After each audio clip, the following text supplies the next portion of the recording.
All right, good evening, everybody. I will call this City Council meeting to order, and we will start with the pledge.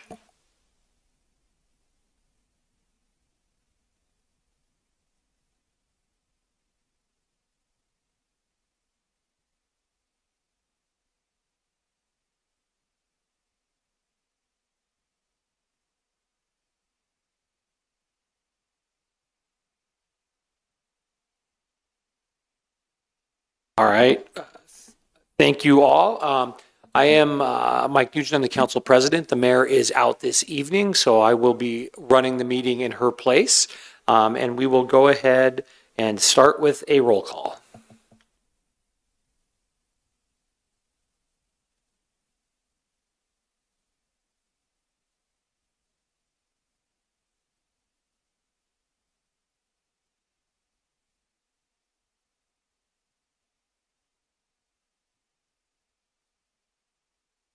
Yeah, I don't think your mic is on.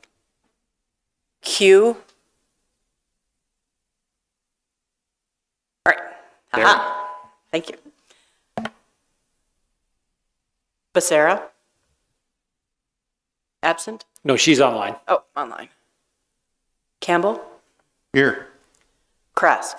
Present. Jones. Present. Jordan. Present. McCoy. Here. Nelson.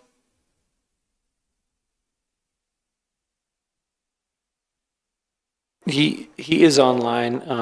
Okay. So he's unmuted, but I can't hear him, and I didn't hear Miss Becerra if she said anything. So I'm wondering if the sound from online is coming through in the room, and I feel like I'm going in and out.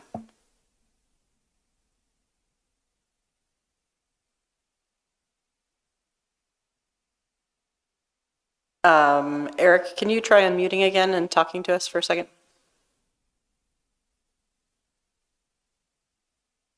No, it's not coming through.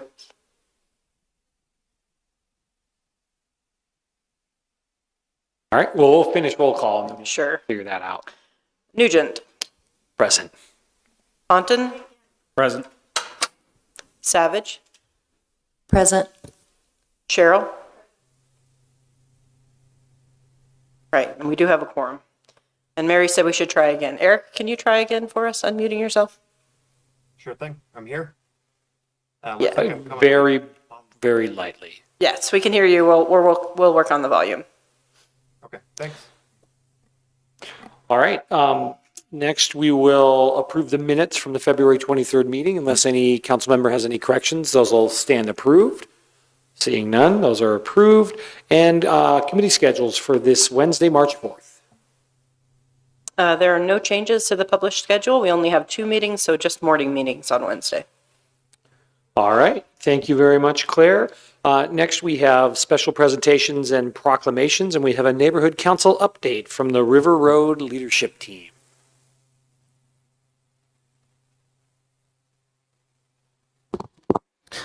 Hi, everybody. President Nugent, members of the council, my name is Chris Foster, Foster. Here representing the River Road neighborhood leadership team, here to give a report. About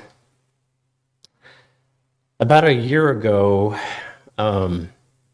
we were trying to figure out what we were going to do for our general meeting in September.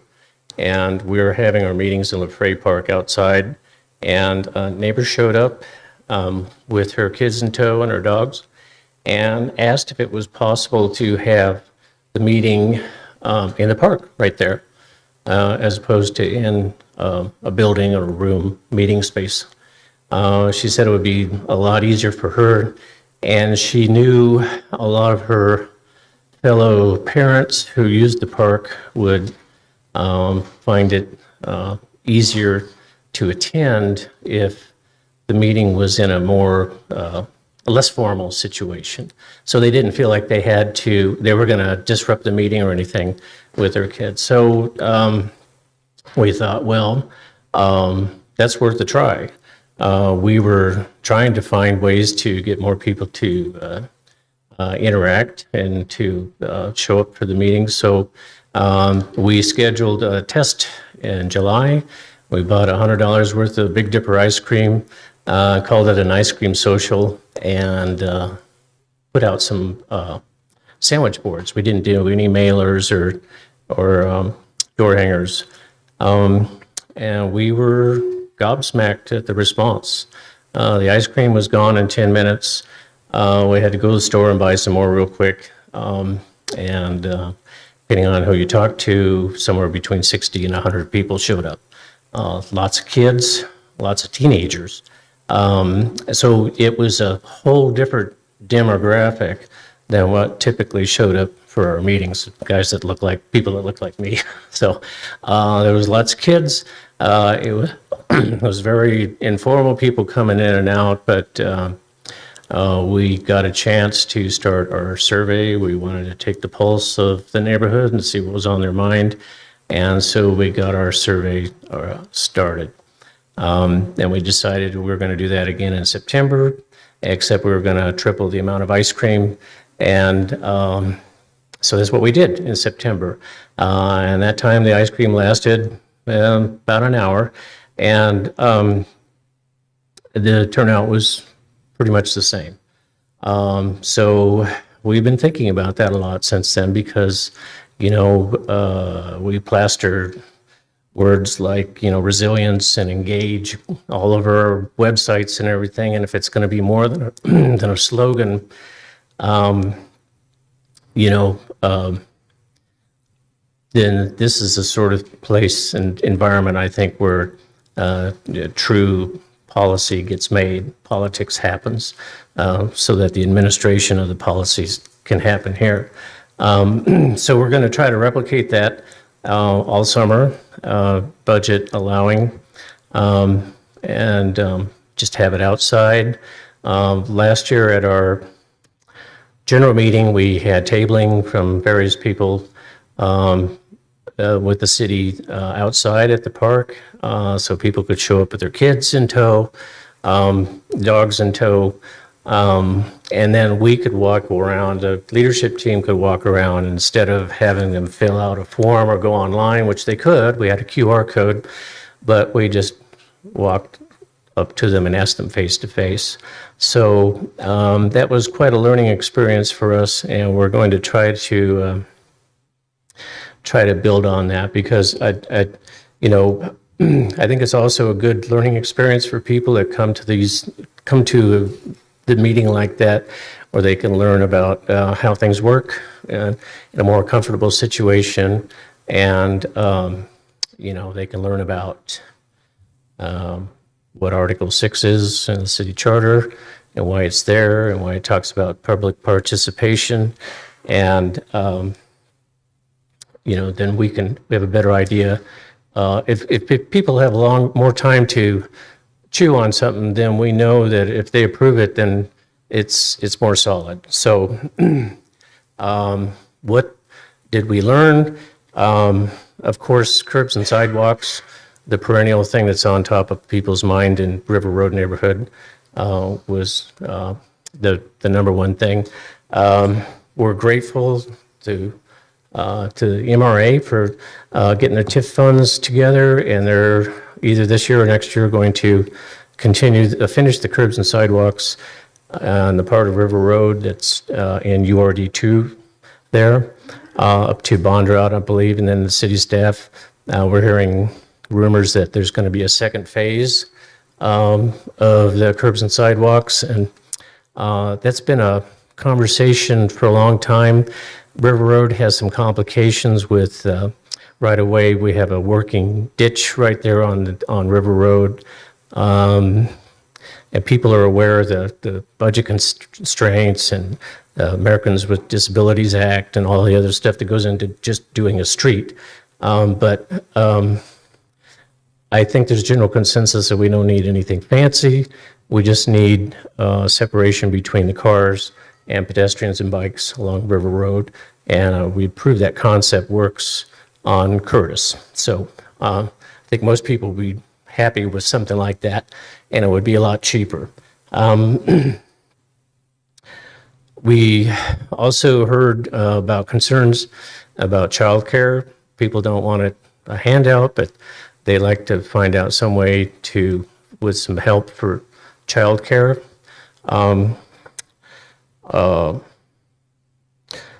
And affordable housing. Also, there's been interest in conversations about the MCPS survey that's going around about what to do with the school properties, and it's a very popular property in our neighborhood. A lot of people use the Lifelong Learning Center. More people would like to use that property for a park, and also for a community center if possible. We think it'd be a great place for indoor recreation, and we know that the Parks and Recs is looking at that.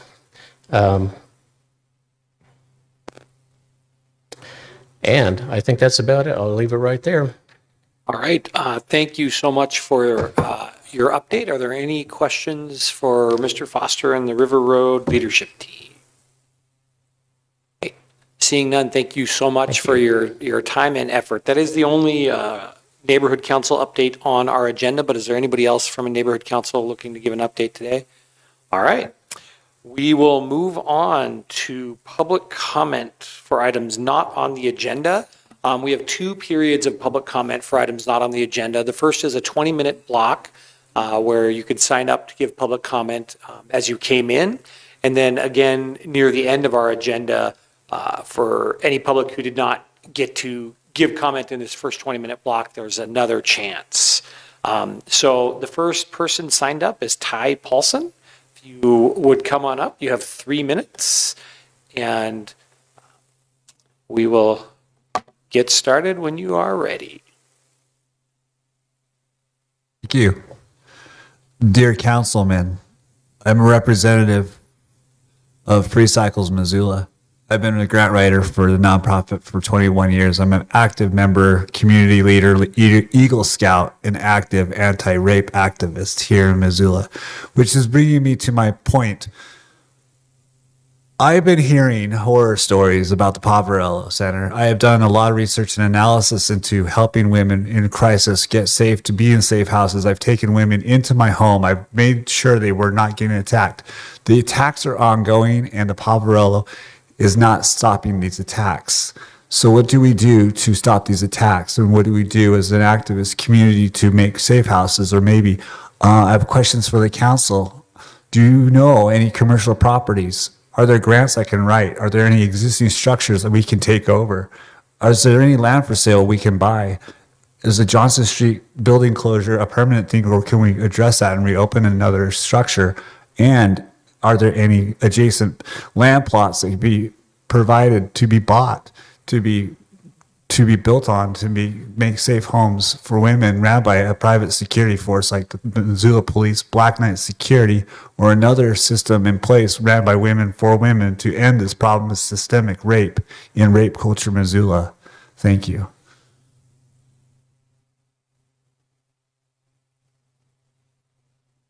Thank you for your comments. Matthew Strohmeyer is up next.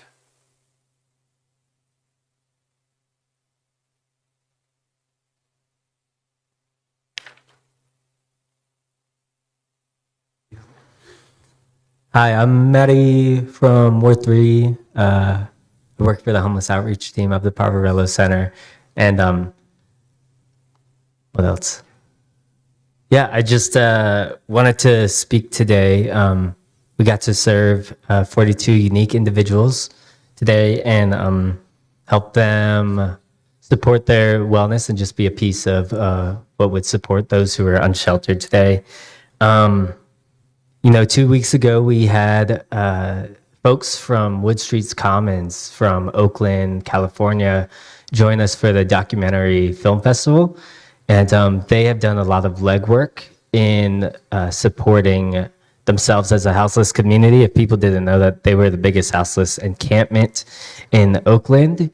And they existed for 2 years under a lot where they were allotted by the city to go. And eventually, their efforts went unsupported by the city, and the city came with a plan that on paper seemed good, but those unhoused individuals were not listened to. And I think that's just a lesson that we can learn when we're dealing with any community body that deserves a voice or representation, is that we're being really intentional in listening to what is outspoken of individuals, because I think regardless of whether we have a good idea or not, it may not be perceived as good if the individuals do not feel heard in that process. I think that was a process that I think we saw unravel in the city's dealings with the housing sprint, and when the city came and tried to cooperate with those who lived at Johnson Street Shelter. It was an uproar because oftentimes we come maybe with a plan with good intentions, but it's not exactly involving the voices of those who are heard. I think a similar thing was also seen or felt in council last week, where I think there was a mother and her child who continues to come to city council, and maybe she brings the same concern. And then I think some of this body felt that they were going to go one direction and didn't feel like there was multiple voices being heard. And I think that precedence is what I think people would be most fearful of when we have a represented body to speak for us.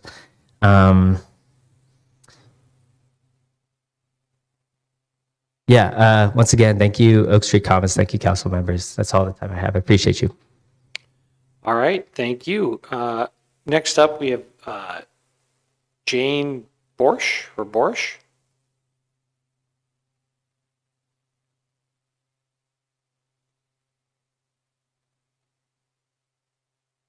Hi. This is my first meeting, and I'm just mostly observing and trying to learn. And I only signed my name because I thought I might have some comment later on. But since I'm here, I wonder if I could ask a burning question, which is it legal for guys to drive their pickup trucks belching black smoke through the city? Thanks. Thank you. It's not a Q&A session, but Mr. Campbell, in your previous position in law enforcement, can you answer that question for our constituent?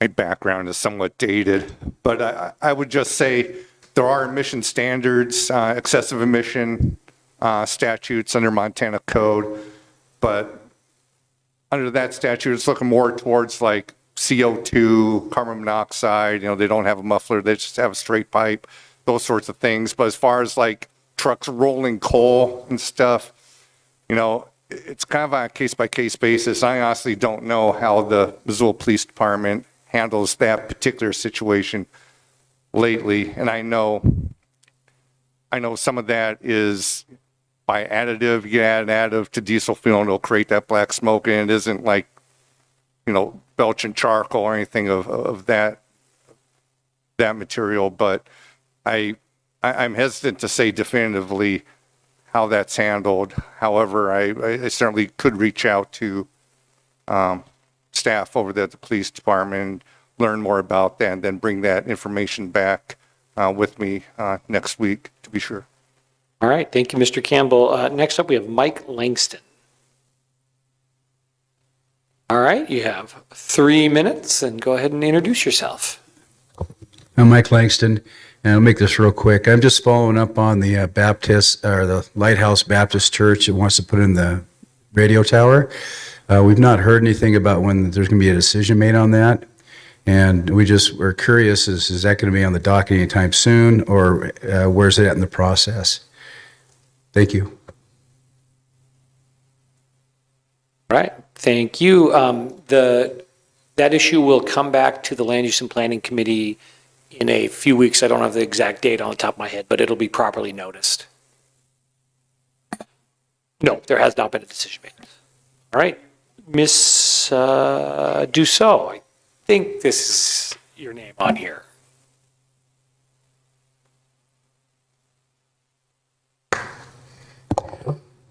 Good evening, I'm Suzette Dussault, and I'm here to talk with you about an opportunity.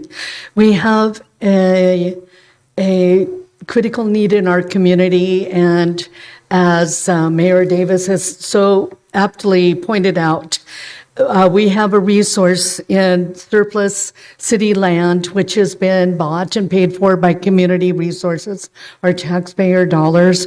And I went to look at this as an opportunity. As Mayor Davis has indicated, that this must be used, this resource, for the most benefit to the community. And the most critical need, I believe, in our community right now, and it has been for some time, is housing. It's an issue not only for our struggling families to find affordable care, housing, and it's also an issue with our employers who are having a hard time finding people to hire because the cost of housing is so high in our community. So there is a tool in your toolbox, and that is that you can hold on to this precious land, hold on to this 45 acres, and dedicate it only to housing. When you eliminate the cost of land, it eliminates quite a bit of the cost burden of owning a home. My little postage stamp yard and house probably is worth $100,000 in the land. If you just simply remove that, take it out of the equation, you are going to actually help to mitigate the high cost of housing in Missoula. I implore you, you have the tools, you have the authority to do this. You have the resources. We do not have it. We have the need. And I think we've identified a critical need in our community. So I would implore you to please do not sell these lands. We know how often the Fox Theater land has fallen through. And so I ask you, if that is the case, to please consider building another Clark Fork Manor, where so many of my generation can find housing.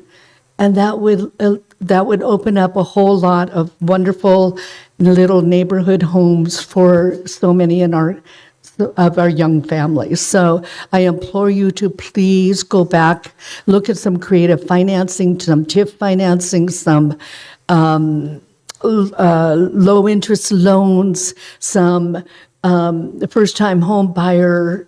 It's going to take work, but I think we need to do this for our community. Thank you. All right, thank you. And Ms. Schreiber.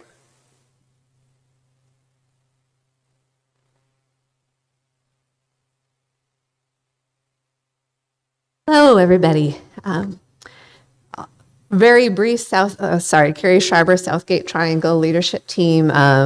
We had a very successful February 11th neighborhood joint meeting with Franklin DeFort, and we will be hosting another public conversation this March 11th, 7 p.m. City Life Center. I hope that folks that are concerned about this project might consider attending. The initial one was recorded on MCAD and is available. There's a lot of things about this project that we've been passionate about in our neighborhood. Today, something came so to the forefront when there was a huge crash and 5 of our households all came to the aid of a vehicle that was turned over with 3 sisters in it. I pulled the youngest out of the vehicle and held her while the paramedics got there. Other neighbors went and got a ladder, got the other ones out. Everybody was fine, amazingly. But what had happened is somebody zipped off of Brooke Street to do a cut across, did not yield to the right, and flipped this car with 3 sisters over. It was really scary, and it was amazing that nobody was hurt. There's been a lot of talk about safety around the Brooke Street corridor. There are a lot of studies, there are a lot of long-term plans, but I want to know what we can do in the short term. And at this intersection in particular, we have asked for a traffic study in the past. And when Julie Anderson was on council and she lived on the corner, and we did not qualify for it. At this point, I would think that we would, and we know that with the ongoing or the upcoming construction, that there's going to be even more of a need for it. I mean, there's a children's therapy center, there's a 70-kid daycare, there's also semi-trucks that come through, and I don't know if a four-way stop or a calming circle would work better, but we're in great need. And I don't know if you all heard that pedestrian that was killed a few weeks ago, Brooks was our vice chair of our leadership council. And again, just what can we do to address safety issues now rather than so many things that are in this long-term planning issue? And we absolutely need a traffic study and some solutions, especially for that intersection. That's the second time we've had a rollover like that. And anytime there's a problem like that in our neighborhood, we all come out and we help. And the emergency responders were really touched by that. We're a sensitive area that people zip through because of location, and we need good planning. We're putting so much public money into this. We need really good planning. And on the issue of the Midtown Commons Park, that was the subject of the February 11th. We're looking for 2.2 acres, same as Boyd Park. Thank you, Ms. Schreiber, for your comments.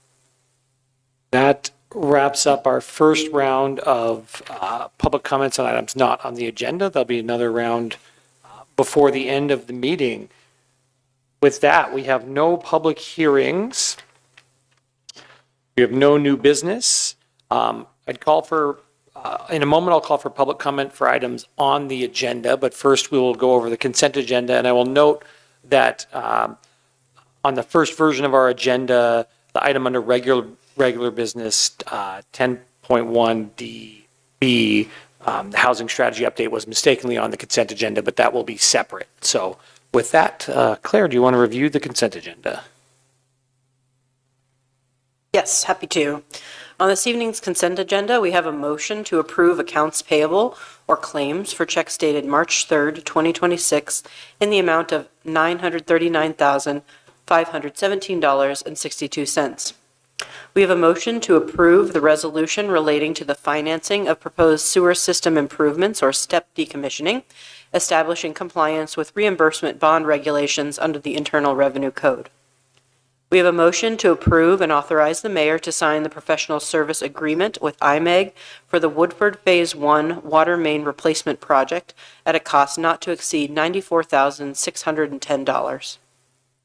We have a motion to approve and authorize the mayor to sign a professional services agreement amendment number 1 with IMEG for the Cherry Poplar water main replacement at a cost not to exceed $71,045. We have a motion to approve and authorize the mayor to approve the bid award to the Midi Excavating Inc., DBA Western Excavating for the Dearborn, Livingston, Leicester water main replacement project at a cost not to exceed $989,715 and to authorize the return of bid bonds. And our final item on the consent agenda this evening is a motion to set a public hearing for March 23rd, 2026 and approve ordinances amending the Missoula Municipal Code Title V entitled Business Licenses and Regulation, Title 12 entitled Streets, Sidewalks, and Public Places, Title 13 entitled Public Services, and Title 15 entitled Building and Construction for multiple code amendments which are related to the Public Works and Mobility Department and the recent UDC adoption and will be effective on April 22nd, 2026. This is the first reading of those ordinances. All right, thank you very much. Next, we will call for any public comment for items on the agenda, which is the consent agenda or the regular business. So if there's any comments on the agenda items in front of us, now is your chance. All right, nobody in the room. Oh, Ms. Schreiber.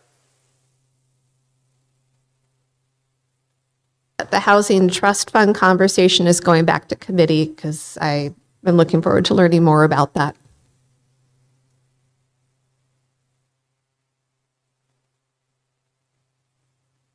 All right, anybody else? All right, does anybody wish to split anything else out on the consent agenda?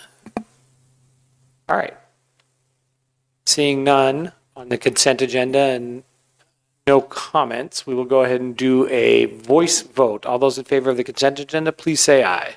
Aye. Aye. Any opposed?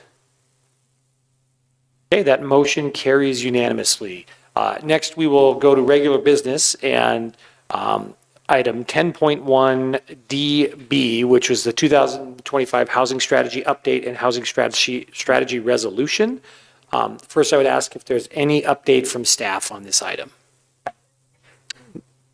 No update from staff. We'll go to Chair Jones to read the motion. The motion is to adopt a resolution of the Missoula City Council to adopt an updated housing strategy for the city of Missoula entitled A Place to Call Home 2025 Housing Strategy Update. And I'd like to speak to it when appropriate. All right, thank you. Before comments, any questions from anybody on council regarding this item? All right, seeing none, Mr. Campbell, you were the no vote in committee, so I'll go to you first, and then I'll go to Ms. Jones. Okay, appreciate it, Mr. President. Is now the time to comment further on this, or should we wait until public comment? Go ahead. Okay. Yep. All right, appreciate it. So in committee last Wednesday, I was the no vote on this, and I'll just review some of the things I said during Wednesday's comments. Number one, first and foremost, I think staff did a great job on this strategy. I mean, it's very thoughtful. And I think there's a lot of great points within the strategy, particularly dealing with the Uniform Development Code that we just updated as far in our land use 2045 plan. I think those two things in conjunction and recently adopted go a long way to hopefully fostering attainable, affordable housing here in the city of Missoula and foster more growth in the housing market. As was often discussed at that time, we need in the area of 1,800, 2,000 units per year to meet that 2045 demand. So, we want to do everything that's reasonable within our purview to try and make that happen. 2 points mainly that I had a hang up with under the plan. The first one dealing with the funding mechanisms for the Affordable Housing Trust Fund. And the idea under priority 1A of that housing trust fund is to look at the possibility of doing some type of citywide bond or propose some sort of bond initiative, voter-approved bond. And I don't see at least at present that there's a necessity for that. I think, I haven't done a tremendous amount of work with this land use plan and Uniform Development Code. I think now is the opportunity to, give the free market a chance and developers a chance to come in and take advantage of that new plan. And hopefully it's, with tweaks here and there, hopefully this is something that could get, development going from a private sector standpoint, from a free enterprise standpoint. So that's my concern there. And I know there was some discussion Wednesday about, some developers within the community, being supportive of public involvement with public money, taxpayer money, as best as I could recollect that. I would just say, I don't know that there would be a developer out there that would be non-appreciative of being part of, a public money investment to further a particular project. But then as a government, we're in a position of, I believe, picking winners and losers. I don't think that's healthy. I've been informed of a recent developer here in town that is looking in the near term to draw a permit for 4 condominium units here within the city as an infill development within the core of the city. And he's going to be charged $25,000 for that permit. And it's really scratching his head wondering, it's infill, so, impact fees involved. Is it city staff time? But he's having a hard time getting that to mesh. So I only bring that up because I think there's, certainly some tweaks further on down the line with as far as fees and fee fairness that, we could also address as a committee and as part of the overall housing strategy to making sure that we're charging as appropriate for projects that come into the city. The second issue I have is just the idea of one of the other bullet points. One of the other action items had to do with leveraging city-owned land. And I would just say, to that point, we've recently had discussions here as far as existing stock of city-owned land and what to do with it.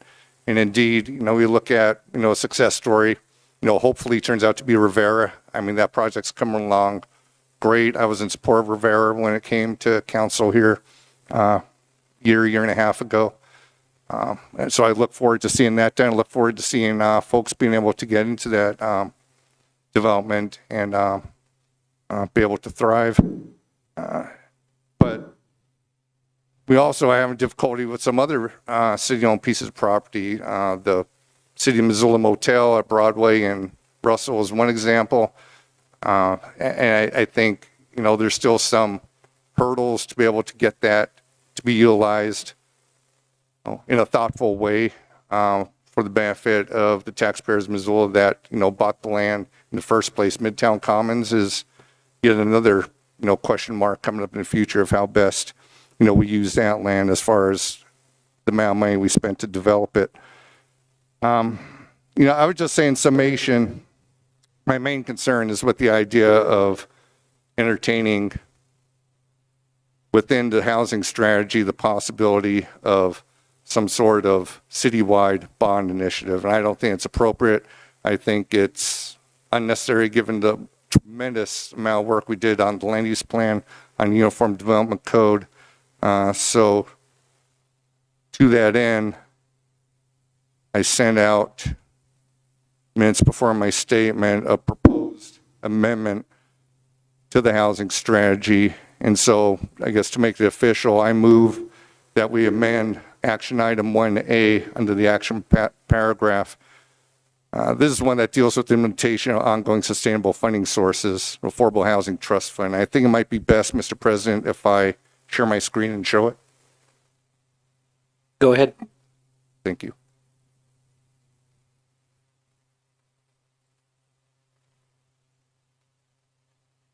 Okay, so my amendment here, what I'm proposing is to basically erase the language of establishing a ballot initiative from the housing strategy. So the city should explore, and then it's striking the ballot initiative clause.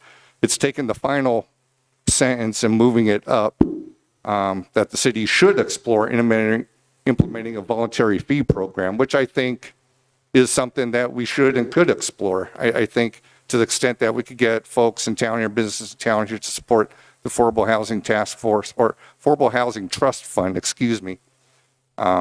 is worthwhile and worth exploring. And then the rest of it is just the language as is. And then the final sentence, of course, is just moving what was the last sentence up and moving it up further within the paragraph. So what I've sent everybody, I think city clerk has it as well, is my main point there is just to, at this point in time, remove the possibility of entertaining a ballot initiative from the housing strategy. Thank you, Councilor Campbell. That amendment is in order. I do want to speak to one thing you just said. Removing the possibility, this document doesn't require the city to discuss the potential of a ballot initiative. It doesn't make it so. And similarly, changing this language doesn't prevent the city from down the road. That would be a council decision, and there's nothing in front of council right now suggesting a bond outside of this document saying that is something they could look into. So I just want the public to understand that there is no recommended bond on the floor, but nor does this prevent the city from exploring that down the road. It just won't be memorialized in this housing report. Yeah, and I would agree. I would even take it a step further. And, my other concern was with the purchasing or inventory purchasing potentially of city-owned land. That'd be yet another example of something that would come to council separately if we decided to purchase land outside of the scope of this strategy. But I guess my intent with this particular amendment for the ballot initiative is just because this particular action item within the plan ranked right at the top, is the only one that was a 5-star plan, and it was the first sentence in that. So it kind of has the feel of, this is first and foremost what's on the city of Missoula's mind as far as affordable housing strategy. All right. Thank you, Mr. Campbell, for that. Any questions from council members on the amendment? All right. We have already taken public comment on items on the agenda. However, with the amendment, I think that substantially changes things enough so that we probably need to take public comment on that. So I would just call for any public comment on the specific amendment. Councilman Campbell has proposed, excuse me. Not seeing any in the room. Ms. Schreiber. Hello again. I think the public's already paying special taxes into all our TIF money, that if the MRA had the objectives of supporting affordable housing, we would already be halfway there. I agree with Councilor Campbell in not having yet another bond go out to the public. All the ideas of getting money into this are varied through business investors and encouraging donations and such things. We don't need to grab from the public's general funds or like we do with the TIF or add more burden in all of this. And I do agree that these lands are very valuable, and I don't know why we're not getting more. That's not on, it's just the amendment. All right, thank you, Ms. Schreiber.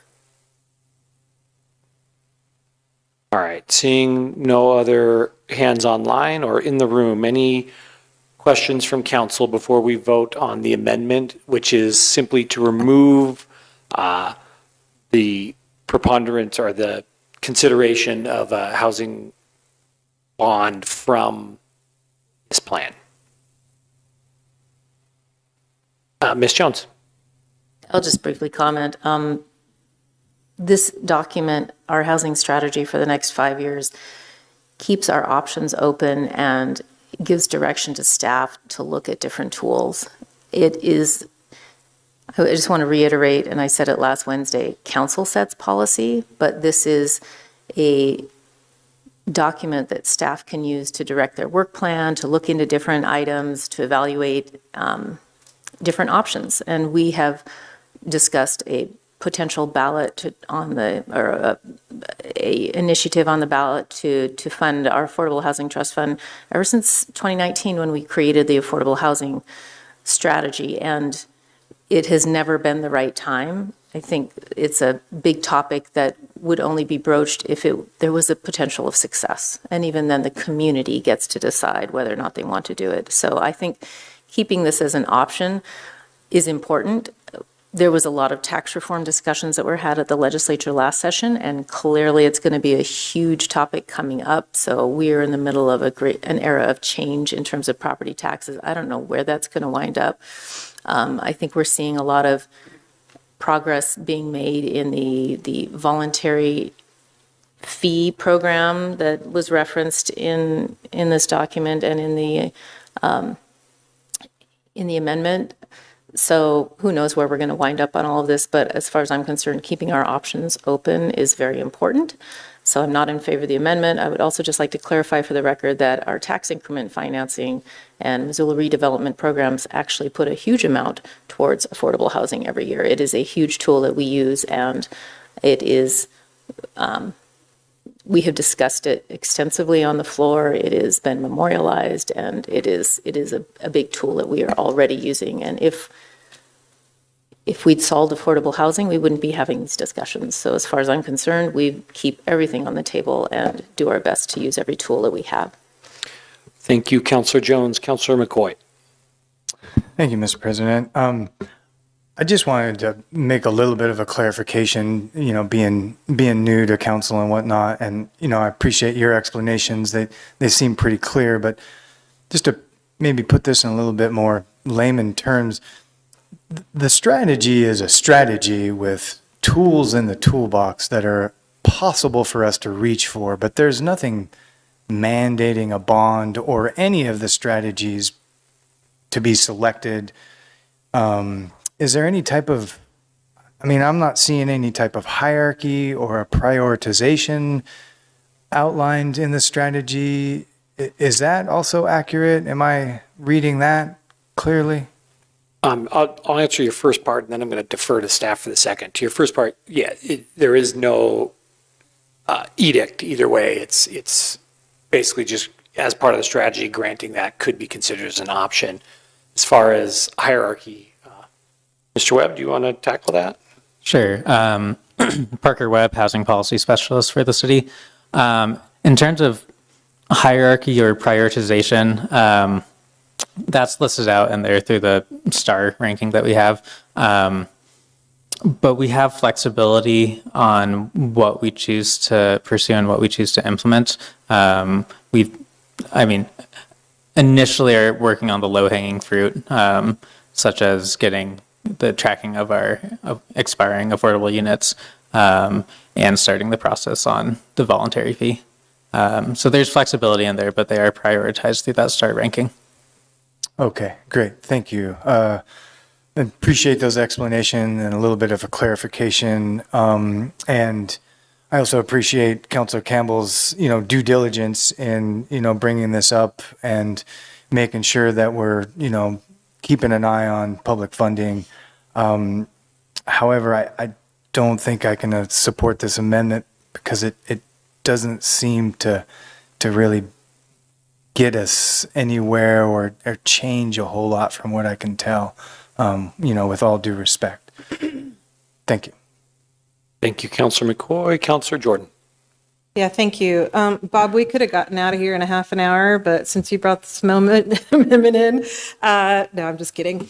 I think also seeking just a little bit of clarification. I think I'm curious about why we identify ballot initiatives specifically and not kind of all of the other potential ongoing revenue sources. Are we worried that if we didn't kind of codify this, that we might lose the opportunity to do it in the future? Curious about that. So all the previously explored capitalization strategies are in Appendix E of A Place to Call Home. City housing staff have explored numerous different capitalization strategies. Ultimately, what's reflected in this document are the two remaining ones that we believe we actually can pursue. Okay. I think I'm still a little confused why we identified that one specifically and are holding on to that specifically. Instead of just the other options or the other, you said there's two potential sources and this is one of them. Yes. So besides a ballot initiative and a voluntary fee, every other affordable housing trust fund structure out there for every municipality that has a trust fund utilizes capitalization methods that we cannot use in the state of Montana. And because of that, we're left with these two. Okay. All right. Thank you. All right. Thank you. Any other questions or comments from council members before we take a vote on this? And we're just voting on the amendment. And I will simply say, anytime a decision is made by council to put bonding on the ballot, that will be a standalone discussion on the floor right here. And as I pointed out earlier, whether this is mentioned in the strategy or not, the staff at the direction of the mayor could investigate that and bring a proposal to council. So that being said, if Mr. Campbell's amendment makes people more comfortable of the decision-making matrix of that, I don't have a problem with it, so I'm happy to support it. But I do think it's important to note that it doesn't fundamentally change one way or another whether or not the mayor can ask staff to bring that idea forward, or any council member for that matter could ask to. So, all right, with that, let's go ahead and do a roll call vote. All right, beginning a vote on the Campbell amendment to the plan, section 1.A. Beginning with Becerra.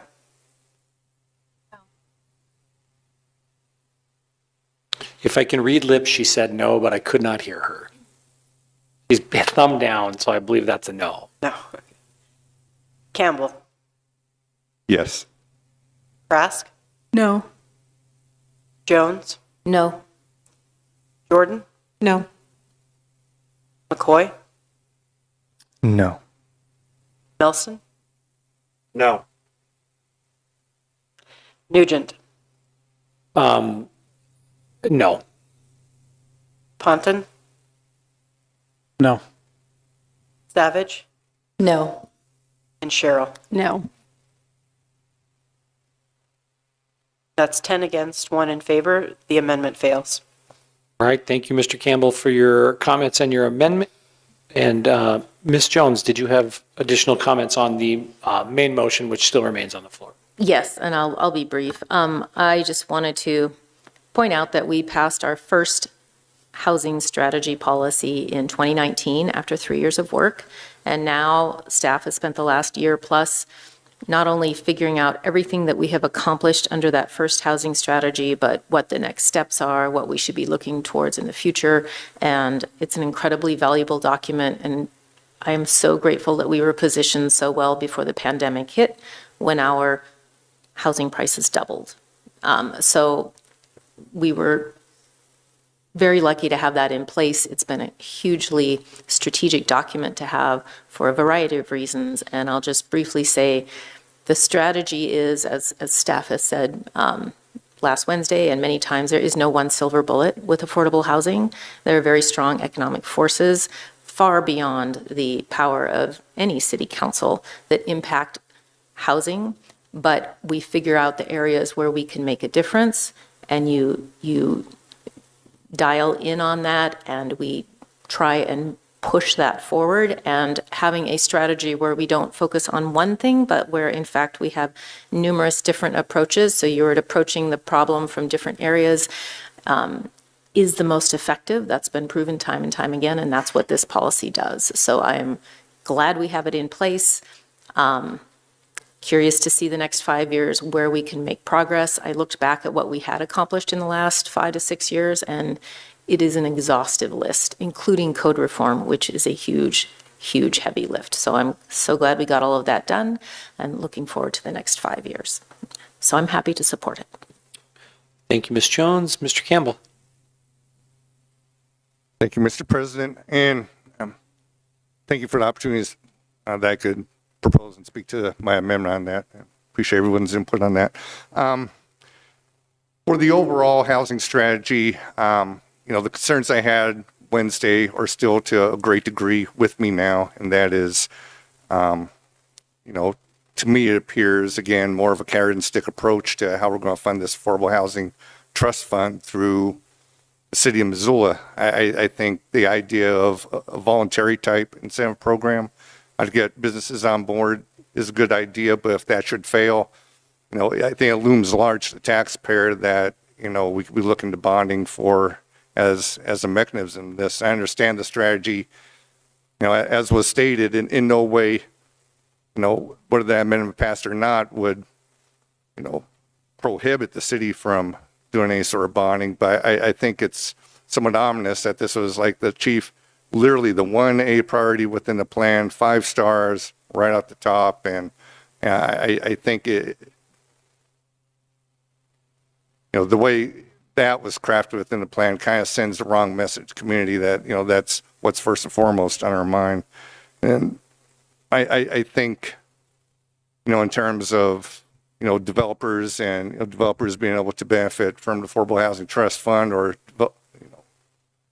have involvement in redevelopment dollars or TIF dollars, I think we have to be careful that, we don't pick winners and losers based on who's the one to do what on behalf of the city for a particular type of development. I think free market should have more opportunity to,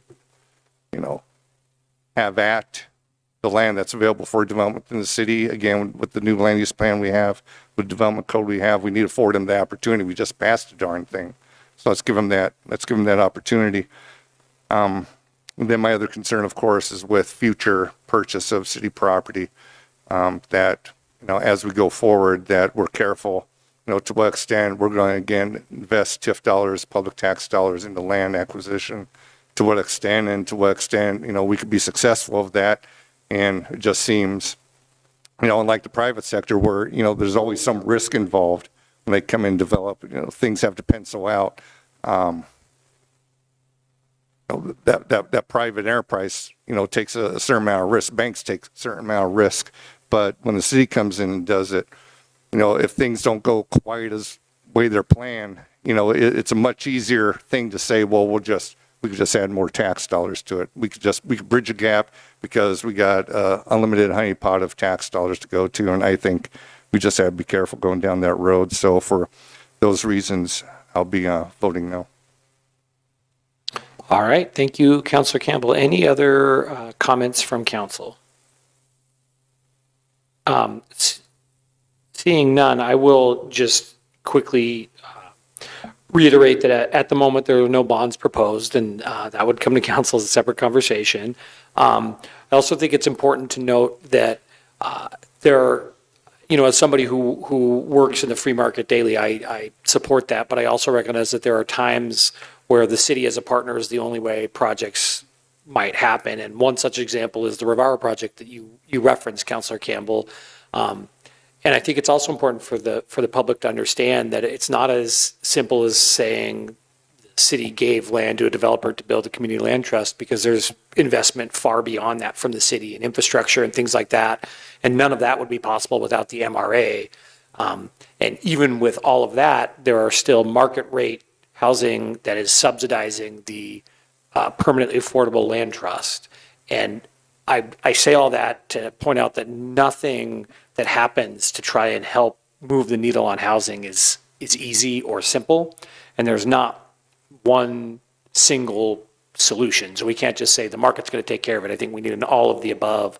And on that same token, when the city does own land and sometimes acquires it strategically, our partners at the Housing Authority have the opportunity to raise their hand and say, hey, we want to be part of this, or we want to do a project there, which is a great avenue into affordable housing when it makes sense. And I think those are all things that we would lose if we didn't have the ability to strategically, with our partners at the MRA, make some decisions and acquire land when it's possible. But I recognize that even then there are differences of opinion on how that land should be used and all of the above. But we would basically limit or almost eliminate the city's ability to make kind of bigger dents on some of these types of projects if we pulled some of that back. So with that, Claire, I think we're ready for a roll call vote on the main motion. Right, voting on the resolution to adopt the Missoula City Council to adopt the updated housing strategy entitled A Place to Call Home 2025 Housing Strategy Update. Beginning with Becerra. Yes. Heard you that time. Okay. Campbell. No. Trask. Yes. Jones. Yes. Jordan. Yes. McCoy. Yes. Nelson. Yes. Nugent. Yes. Taunton. Yes. Savage. Yes. And Cheryl. Yes. And with 10 in favor, 1 opposed, that motion passes. All right, thank you very much. Next, we will go to public comment for items not on the agenda. So if you have not already given public comment on items not on the agenda and wish to do so now, you're welcome to. Come on up.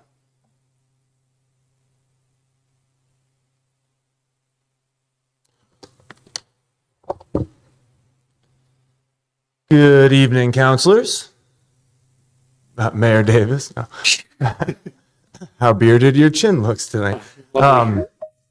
Tonight's theme seems to be very much on housing. My name is James Crosby, Ward 1.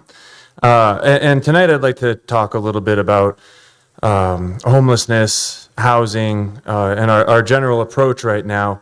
For the sake of the minutes, I would like my comment to be reflected to say that now is our chance to research, practice, and perfect how we will care for an unhoused population. A lot of conversation is going into affordable housing. How do we reduce evictions? How do we provide housing? What are some novel ways that we can support tenants and all of that? But I would like to take consideration to something more along the lines of emergency response. Instead of asking how will we handle our current unhoused population, we should be asking ourselves, how will we handle some sort of a mass migration scenario? It's not far out of our imagination to think of something like environmental catastrophe, economic displacement, or even war or acts of terror. What would we do if 5,000 people, 10,000 people showed up from Spokane or the Bitterroot or from somewhere else coming to us saying, we need housing? At a time when the snowpack around the city is so noticeably low, it's not hard to imagine that this summer could be a really extreme fire season. So take this scenario back to your constituents and ask them, how would you want to be received in another community if the hills around Missoula, God forbid, were all on fire? If you had to get into your car and run away with just what's in your backpack and in your four wheels, how would you want to be received in the community that you landed in? And that is how we should be treating the people who are unhoused in our community. How are we going to handle that situation?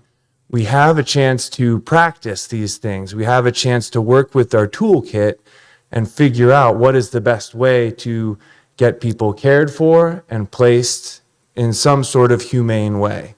So, food for thought. And with my remaining time, I just want to say thank you for your service to the city. I know we have a lot to consider, but this is something that I think is going to become more of an issue in the summer ahead and in the years ahead. Thank you. All right, thank you. Anybody else? Public comment? No public comment. All right. Seeing none, that will end our public comment for the evening. And we will go to our communications from the mayor. The mayor is not here, but will be back in her office tomorrow. And with that, we will go to council comments, and we will start to my left with Councilor Jordan. I'll pass tonight. Thank you. Councilor McCoy? Pass, thank you. Councilor Campbell? Yeah, thank you, Mr. President. Just really quick. My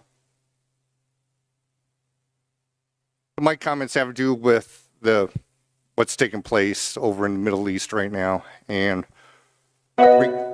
regardless of how you feel about this president, pro or con, or the operation, pro or con, the fact is that we're in this now, and at the very least, I would hope we could give some prayers, consideration for the troops and sailors and airmen and whatnot that are over there right now, and just, keep them in our prayers.